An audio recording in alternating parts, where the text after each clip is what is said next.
You're listening to Entrepreneur's Enigma, a podcast about the ups and downs of the entrepreneurial journey. Every week, your host Seth Goldstein interviews entrepreneurs from all walks of life about their entrepreneurial journeys. From store owners to Fortune 500 CEOs, we all have stories to tell. So sit back and join us for the next 20 or so minutes while we explore the entrepreneurial world.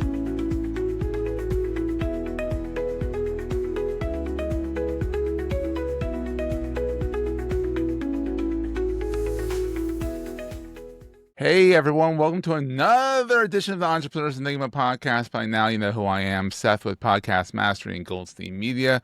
Get that all out in one breath. Today I have Lindsay Rios on the show. We've been trying to get this on the books for a while now. She's very busy. She's a busy person. I am. She's like, I'm busy, but she's also in the Bay Area, so I'm on the East Coast, she's the Bay Area, so she's graciously decided to come on at 8:30 her time, 11 o'clock my time, to get on and let's do this podcast. So Lindsay is a fractional CRO and owner of GTM Done Right. She helps B2B companies turn accidental growth, I love accidental growth, I love that, into intentional growth, because when you don't know why you're growing, not a good thing. Many businesses she works with have built revenue growth through referrals, word of mouth, and organic inbound. Again, not really kind of knowing why, it's just working, but they're like, we kind of should try and figure this out. And so this is where Lindsay comes in to identify the real causes of stalled growth, also why things are growing. Like, why is this growing? Let's figure out why and let's duplicate it. And misaligned ICPs. And also, she is famously known for her LinkedIn Poopy Pipeline series. And she's also a mother of 3 kids, so hence the poopy mentality. Yeah, it kind of happens. It kind of poopy pops in there. Lindsay also partners alongside Mandy McEwen, who we've had on the show before, who's absolutely balls to the walls, amazing. And they help businesses grow their revenue growth by integrating social selling into their GTM strategies. They also have a podcast, which is Your Future Biz, which is a hoot. Because the two of them are just clearly shooting the shit and having a good time. Yeah. Talking about something that they're passionate about, which is LinkedIn, but they're having a good time just hanging out and you feel like you're a fly on the wall. So it's a podcast done right.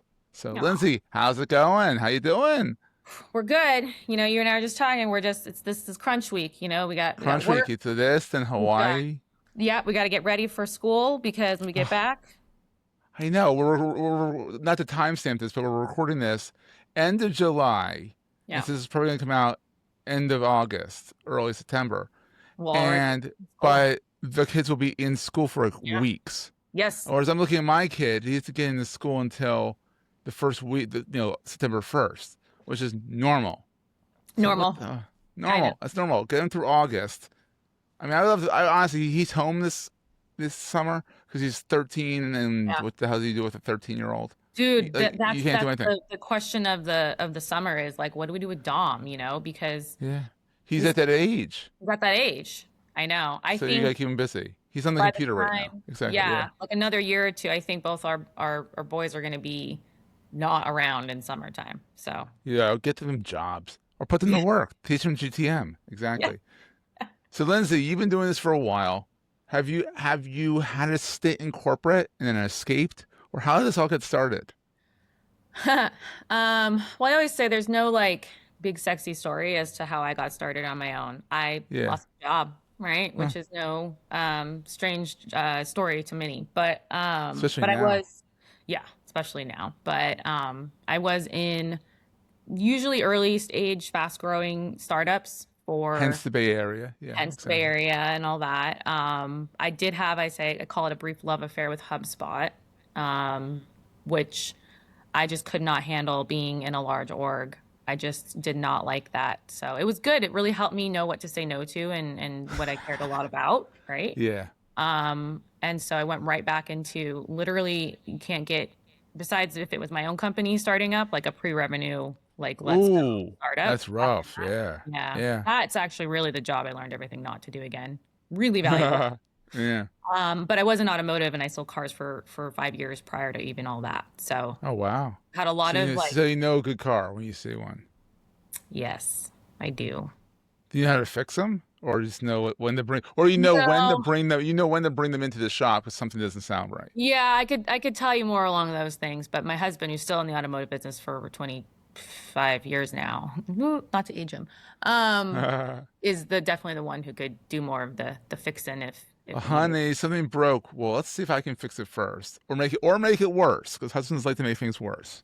I'll just say I'm pretty glad he's definitely one of those like let me just do it kind of guy. But when it comes to the cars, it's more of like we have so many people that we can just call instead. Yeah, just get it done. So Yeah, yeah, yeah. it makes sense. Makes logical sense. So, have you always been in this, the CRO area, or have you been Yes, like that's GTM a or good stuff? question. Well, no, I mean it was always sales for a long Okay. time, right? Like being an actual salesperson, being an AE, then Yeah. got promoted into sales manager and then kind of director level. When I got Oh, to so the you're one of direct, them that actually converted well to management from being, because a lot of times you see yeah. you're good at sales, you're not necessarily good at managing, whereas you can be really bad at sales, but you're good at managing. It's Yeah. like, I made it clear in my interview at the first tech company that I was going to from leaving my automotive career that I had started, that I wanted to be a manager because I loved oh, so it's your goal. people. They want you to kind of learn the ropes first, Yeah, I which mean, like helps. I Yeah. know they were like, "That's great for you," but like they care, like, but they weren't like, "No problem," right? They're like, "Why don't you just?" Because they were already skeptical as it was because I didn't come from tech sales, right? I came Yeah, from selling exactly. You had to cars. earn your stripes a little bit. Yeah. Totally. There's very zero respect for people who sell cars unless you came from the business long enough to know, you And know, then you're in a startup that has to do with cars. well, or that. But here I Yeah. go to predictive analytics, startup, and Complete opposite side of, that's right. And they were that's very like, we nowhere. use this thing called Salesforce, and I'm like, I think I can handle it. Okay, If I'm you can not. sell a car, you can handle Salesforce. Yeah. I know. So, um, but I told him, I said, that's my goal. I care a lot about, I'd been a manager before in other jobs, like in college and all that. I've always cared a lot about being a leader and mentorship and all of Hmm. that. So I said, that's my eventual goal, but I want to come in here, be a fantastic AE, all that. So year and a half in, but it's probably about closer to 2 years, I became a regional sales manager and then director level. And when I got to that Wow. level, that's when I got to start really, I mean, I always interacted, but really partnering with every department, Hmm. engineering, marketing, customer success, the actual So you get to CEO, right? see where how the sausage was made. I really loved that because being able to help make impact on the whole company with the people was Yeah. even more exciting than like my whole world just being my sales team. Yeah. So that's how I kind of figured out that that was something I loved. When I went to HubSpot, part of the reason why I was enticed was because they were still trying to figure out enterprise selling at that time. They're still And trying to figure it out. I know. You know what, too? Enterprise selling, like, it's just not that great. Like, everyone needs It to isn't. stop trying to be enterprise selling. Like, mid-market is Mid fantastic. market's really where it's It's at. really Yeah. where it's at. So let's just call it for what it was. It was really more mid-market with some better Yeah. logos was what was kind of trying to happen. Mid And market's and better logos. I like that. but I'm in the Bay Area, right? And they had yet to find someone for the enterprise side to really start helping within that area, because Hmm. especially at that time, because this was like 7 years ago. Yeah. Um, They were in you the, know, they were like the hot it was thing still there. Marketo and Salesforce land here in the Bay Area. On the Yeah. Midwest East Coast around Boston, they were doing That was vanilla. all HubSpot 7 years ago. Yeah. So here we go. And they go, can you help us with this? We want you to partner with product. We want to help you, with product marketing, because we really Kind need of your handed insight. you the whole keys to the kingdom. That's kind of cool. And then I realized really quickly, this isn't going to work. That's Um, funny. Yeah. but it was such a good experience for so many things. That was a Yeah. very important part of my career, albeit, a shorter one. So then like I said, I went to the pre-revenue one after that and then, more and more. But And um, learn what you didn't want to do and what you did want to do. yep, yep.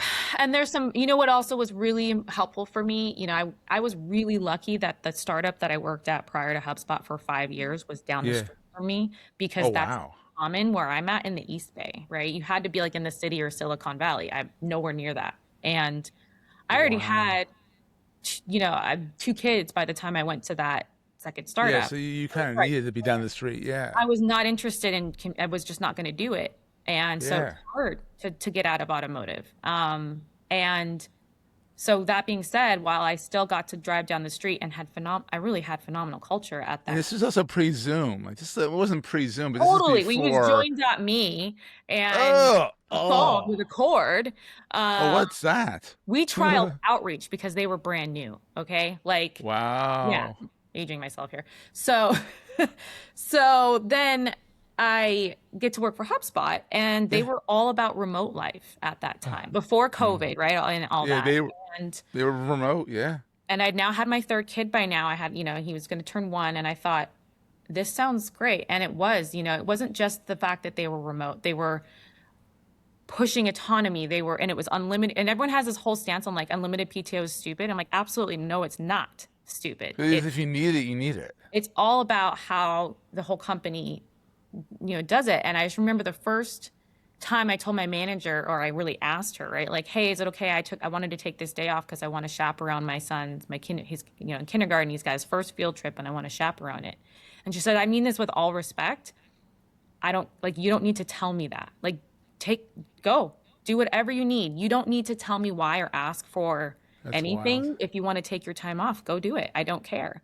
And That's I was wild. right? Yeah. It was wild to me. And I'm like, okay. And then I think there was another time where it was like a doctor's appointment and I'm going to take a longer lunch. She's like, there's no taking lunch. No, it's remote. Just go. And this, as long as you get your shit done, we don't give a crap.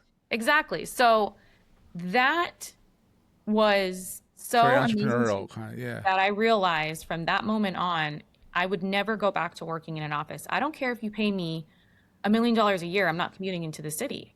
Oh, I don't care. Especially in San Francisco. Especially. Well, I say that saying when driving to Philadelphia, when I'm 30 miles from Philly, it takes me an hour and 10 minutes. There's no way in hell you get me to go to Philly. No way. Yeah. I'll go for fun. Yeah. Which is rare, but I'll do it voluntarily when I feel like it. But other than that, it's not happening. I don't care. And some people think that might be insane, but the life I get to live is because of that decision. And so HubSpot helped entrench that, for me and all that. So, and then, get to now. And when I lost my dream job out of nowhere, almost 3 years ago, instead of just hopping into another place to just build this whole sales org all over again, I just went, you know what? I think I've gone through this enough that I can help companies do the same thing, but I don't have to be there forever and let them dictate. And there's also the rise of the fractional X. Totally. Yeah. Because I say fractional X because it's like, CMO, fractional CRO, whatever. CRO. So when I decided to go off on my own too, I didn't want to just be like another fractional, say VP of sales or just sales, because the cool thing about when you work in early stage, even if I was the leader of the sales org, you can't just be thinking about sales. You have to think about the entire go-to-market motion if you're going to be good at it. And so, otherwise, you're going to have a very short tenure as a CX. Unless you're going to have a short tenure, exactly. And so for me, I went, you know what? My kind of one of my superpowers is how well I can think about growing revenue or retaining revenue in a business from all angles. And that's my focus with what I've been doing the last almost 3 years now. 3 years, wow! I know, and it's going strong. You got a podcast with Mandy, and and so all right. So how did Poopy Pipeline come about? Besides being a mom and thinking about Poopy all the time. So at that first startup, now that we've talked about the entire career path, when I became a sales manager, everyone did that whole every Friday update your pipeline because the CEO needs it and the board needs it. Salesforce update it, right? And all people did was push the close date out. That was about it. Maybe they updated a next step, kind of. They weren't. Or if it was a done deal, then you ring the bell and you're all excited. There was no legitimate, is this active? Is this good? Like, it was not real pipeline management. Well, when I became a manager, I went, something about that doesn't really seem right. It's not helpful. Yeah. And so I started having, in my one-on-ones with my reps, conversations that were a little bit more about, like, I don't care about all the details in Salesforce at the moment. Like, let's just talk about this deal. And I would just say, is this going to be your next paycheck? Because we were monthly quotas. Yeah. No. Get it out. What is it doing here? Like, it doesn't mean you don't nurture or follow up with this opportunity. No, if but there's but be something there. realistic in your But this pipeline, is not so you're not being blinded by something yeah. that's not going to happen right now. And what they'd find, I'm like, because I tell them, I'm like, if we're lucky, if you have a strong win rate, you're going to close a third of what's in this pipeline. If that. Right? Right. That's why I said, if you're lucky, if you're strong, If right? you're, yeah. A quarter is what most people do, right? So I'm like, and it sounds scary, like only a quarter, but like when you think about it, that's true. If even qualified deals, like actually qualified because of timing, external factors, competitors, whatever it might be, you're timing. People don't underestimate timing Oh, it's so like the biggest killer. much. It's just like I we're know. not ready yet. And then then it needs to go into your follow-up area because we don't let keep it, like, the pipeline it's for not 9 doing anything months. for you right now. Yeah. We're gonna take a quick break, hear from our sponsors, and get right back to the show. Exactly. So I started really working with them on being honest about it. And then when they go, oh my God, I got like no pipeline here. And I'm like, yeah, sounds like we need to now figure out what we need to do in order for you to make quota or your goals or whatever. And so I guess I started saying, and I didn't realize it, when people just had this crap in their pipeline, I would just say, you have a poopy pipeline, you know? And again, at the time, my 12-year-old was like a baby still, right? So it was kind of like, you were in a poopy mindset. Poopy, yeah, a lot of it. So I guess I said that, but I didn't really know that I was saying it. And because of growth and something, you know, a couple times there'd be like a shift in teams and stuff. And so one of my guys had gone to another team, and then that manager wasn't super, he was a very hands-off kind of guy. And so his pipeline got real poopy again, because he came to me and he was like, my pipeline's gotten poopy, and I now see the difference that I'm like in my. Yeah, a grown man said poopy. And and you're he like, was I'm on to like, I something. gotta fix it. He's like, and he just said, thank you for doing that with us now, because I now see the difference. And then that was my light bulb. Also, I didn't realize that I had said it enough times, because when he said poopy pipeline, I laughed. So it's gone on for that long, and I've of course since hired people from that company and then said it at other orgs, and so. Yeah. And then it's very incestuous community out there. Totally, in the tech world. totally. Like this But when person, you find this person, great people, right? Like you keep them. You keep them. I collect you find, them. and when you find a good manager, you follow your manager. Yep. It's just the way it is. There's no hard feelings to the company usually. It's just like, I'm loyal to Lindsay. I'm going to go with Lindsay. Thank you very much. They have that saying, right? People don't quit jobs. They quit managers, or they quit people. Good. Bad man, there's nothing worse. I mean, there's no bad sales rep. There are, but there's mostly not bad sales reps. Mostly it's always the manager. The manager can't help you do better than their poopy. They're poopy they're poopy heads. They're poopy heads. All right. So when did you meet Mandy? When did this whole love affair begin? It is a love affair. So because of a mutual friend. So I didn't start being active on LinkedIn until I decided to go off and down, build my own thing. So before that, I was on it, just like because you had to be on it. But yeah.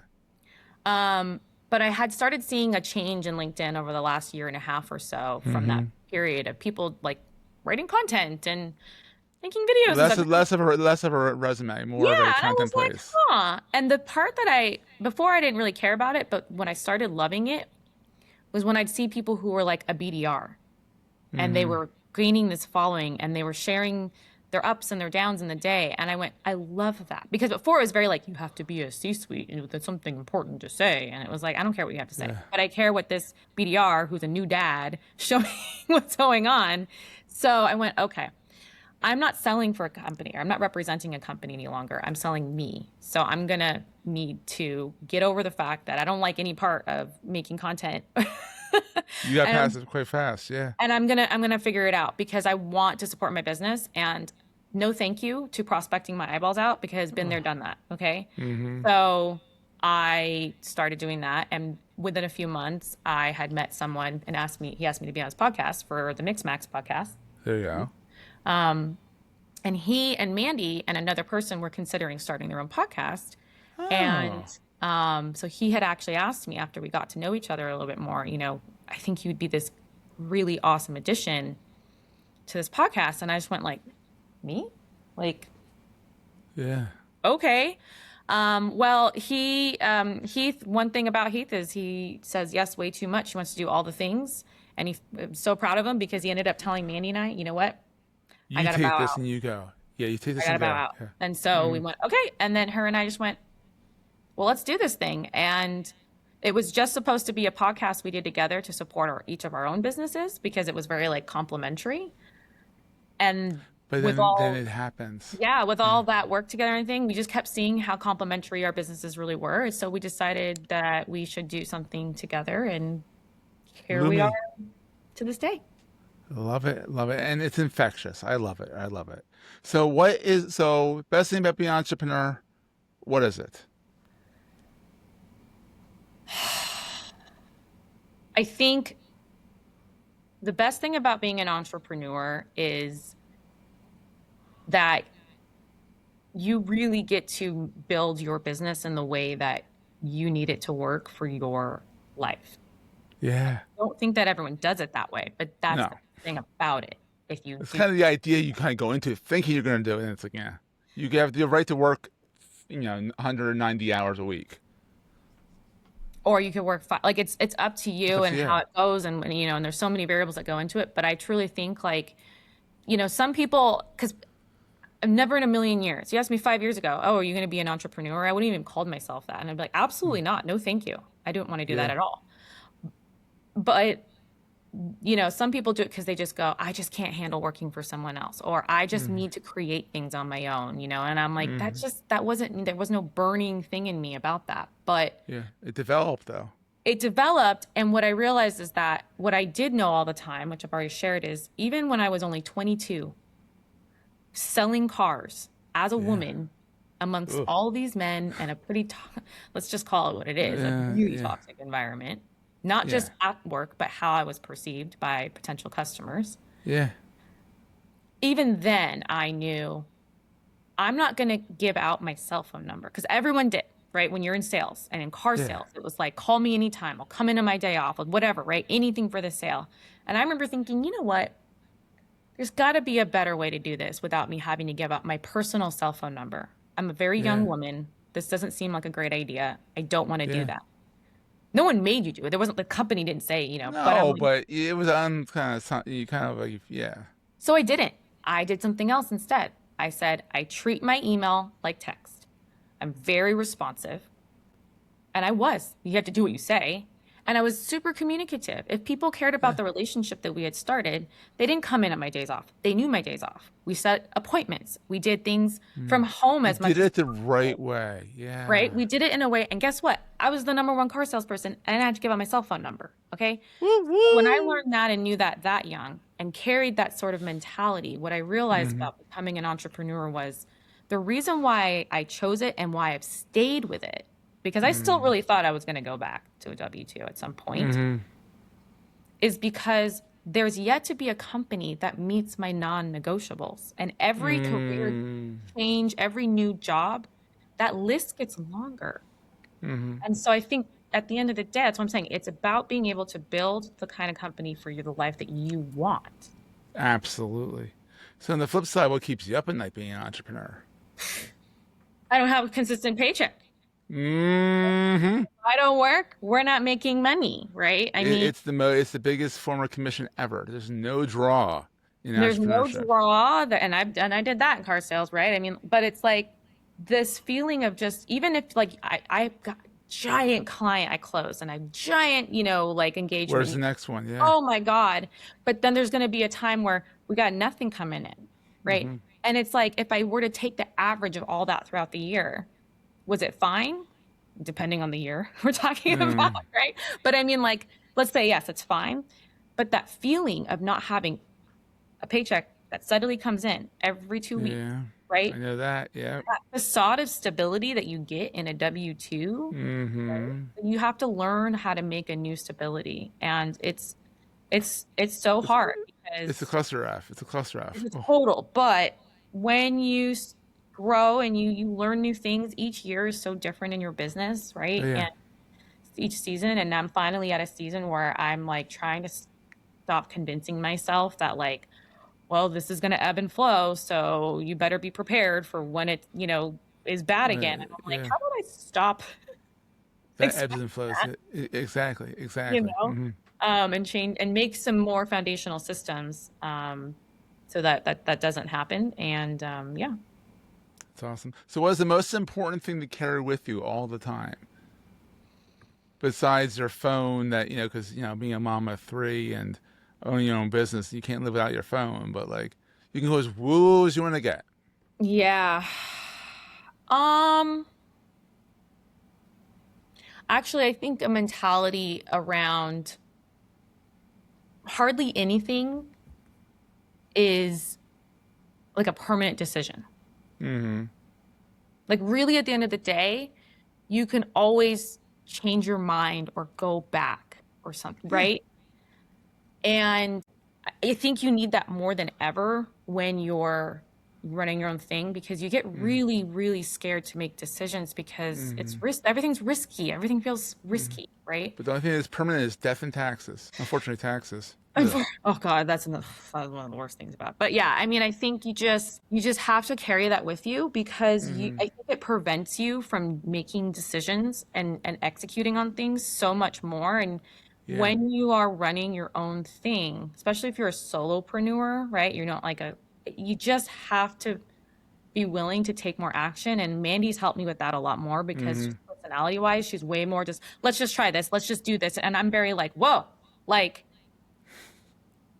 we got to think about this. We got to think about, plan it out, build a strategy, whatever. You can tell on your podcast, you guys compliment each other. Yeah. Yeah. And so it's helpful, but that's something that if I would have guessed how much more open I've been to just going and trying shit out without having as much of a plan, like I would have never guessed that. So, just having that, it's okay. You can almost always go back, or whatever. Yeah. Or go to something better. Yeah. Absolutely. So Lindsay, best place to find you online is clearly LinkedIn. Like, that's if you really want to get to know Lindsay. Find her on LinkedIn, look for Poopy Pipelines, look for her and Mandy on there doing their thing. But also Lindsay Rios on there, yourfuturebiz.com, and also Go Lumi, which is very cool. Very cool. Yes, very cool. And Lindsay, this has been so much fun. Have fun in Hawaii. Thank you. Have fun getting your kids back into the school season. Oh, God. But yeah. Exactly. But at least you said one of your kids enjoys school, so that's good. Yeah, that does make helpful. Yeah. He enjoys school. And we'll see everyone next week. That was a great show. If you're enjoying Entrepreneur's Enigma, please consider giving us a review in the podcast directory of your choice. Every review helps us reach new listeners. If you like Entrepreneur's Enigma, consider the other shows on the Marketing Podcast Network at marketingpodcast.net.